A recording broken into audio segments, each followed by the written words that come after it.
In recent developments, Russia is turning to cryptocurrencies like Tether for cross-border transactions amidst tightening sanctions.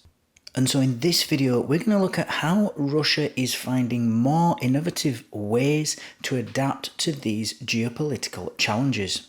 Today's episode is sponsored by Cake Wallet, where you can send, receive, and even exchange your crypto right from within the wallet. Cake Wallet is open source and non-custodial, so you control your own private keys, available today on iOS, macOS, Android, and Linux. And StealthEX, a privacy-centric crypto exchange which enables you to make crypto-to-crypto exchanges anonymously. Hi everybody, and welcome again to another episode of Enter Crypto with me, Chris Kenyon. Now in today's video, we're going to be talking about Russia, and in particular Russian companies that have started using Tether, that's USDT, to evade UK and US sanctions. So as always guys, let's quickly read through the first couple of paragraphs of this article, see what it's all about, see what we can learn, and then we'll comment and analyse after. So, two major Russian companies are using Tether and other cryptocurrencies to settle cross-border transactions in China as sanctions tighten, Bloomberg reports. Executives from two top commodities trading firms producing metal in Russia told Bloomberg, on the condition of anonymity, that USDT is used in some of these transactions when dealing with mostly Chinese clients and suppliers. Sanctions imposed on Russia following the Ukraine war have made it harder for commodities firms such as those trading steel and timber to receive payments, and in April 2024 the London Metal Exchange and Chicago Mercantile Exchange were banned from accepting metal exports from Russia following UK and US sanctions. And so what we're seeing here is an increasing reliance on cryptocurrencies, especially in this case Tether, by Russian companies for cross-border transactions. This actually highlights a significant shift in the global trade dynamics for this country, particularly in response to these sanctions by the British and by the Americans, which have been imposed on Russia following the Ukraine conflict. And so these sanctions that have been imposed on Russia by Western countries have significantly impacted the ability of Russian companies to engage in international trade. The restrictions on financial transactions and export bans have created substantial barriers for Russia, particularly for commodity trading firms, as we're seeing in this particular article. And so what we're seeing here is a response from the Russian companies. They are turning to crypto for their cross-border transactions using Tether, which, for anyone who doesn't know, is just a stable coin pegged to the US dollar. It's the most popular dollar stable coin out there, I think. And it's basically become the choice of crypto, and in this case also with these Russian companies, because of its stability and also its acceptance. Everywhere accepts Tether. Now, one of the advantages of using USDT is that it allows firms to bypass traditional financial systems that are restricted by sanctions, like the SWIFT system.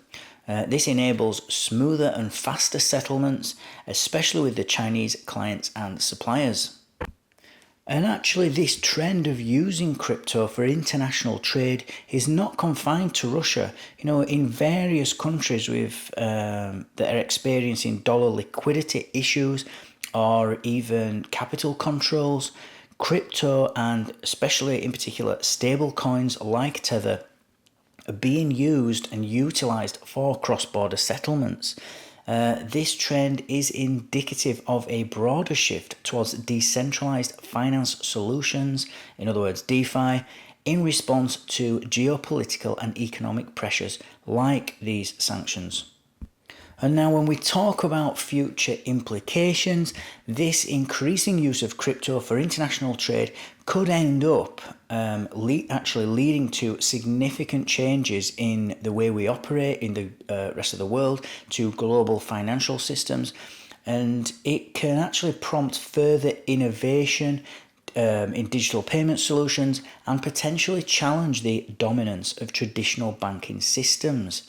We'll also most likely get some regulatory responses from the governments and other types of international bodies, which in turn could then shape any future landscape of crypto when it's being used in global trade. We might see more agreements between countries.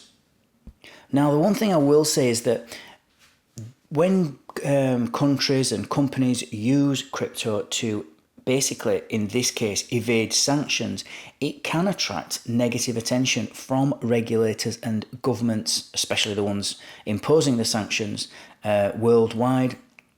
And this can actually end up to leading to even stricter regulations and increased oversight.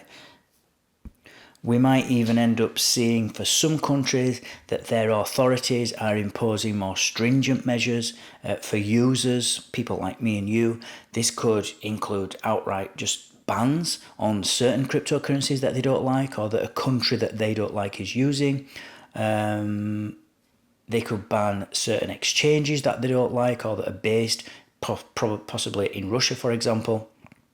So that what they'll be calling to enable them to prevent misuse.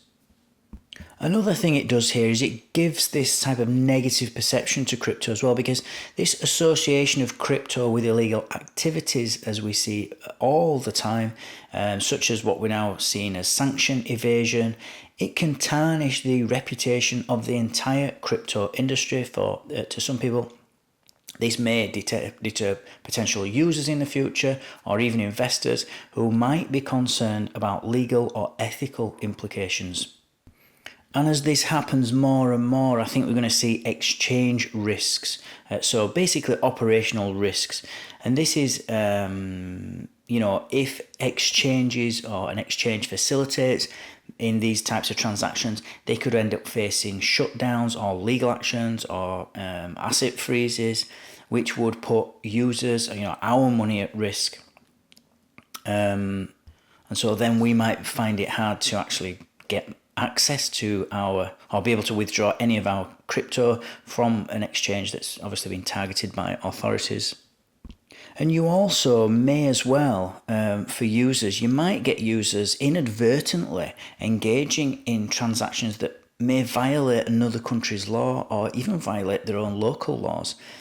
Which can expose them, users to legal risks and potential penalties, and they don't even know that they're doing it. Because it's quite, we expect people to understand the laws of their own country, and, I think everybody expects that of everybody, but we don't expect people, British people to know the laws in, say, an African country out there or a South American, or the laws in Canada, for example. We wouldn't expect, we'd just expect a Canadian to be able to follow the laws in Canada. So it's quite easy actually to inadvertently fall foul of this, of another country's laws, because crypto is global. And there is one other tiny risk, and it is a tiny one because I just can't see it happening, just because it's backed by assets, although we don't know what assets it's backed by. So it is a risk. We have to call it a risk. People who like Tether say that this is no chance of this ever happening, but there is always a chance of something like this happening. And that is a depegging risk. If regulatory scrutiny continues or increases significantly, especially because of things like this and countries trying to get around sanctions, then stable coins like USDT could face challenges in maintaining their peg to the dollar. If that happens, it will obviously undermine stability, reliability, which is the most important or the most primary attraction, I would say, to Tether. So that's what I've got for you today, guys. As always, thank you for watching. Thank you for listening. Don't forget to like, subscribe, and click on that notifications bell so that you don't miss out on any future updates. And I'll see you all tomorrow evening. Take care.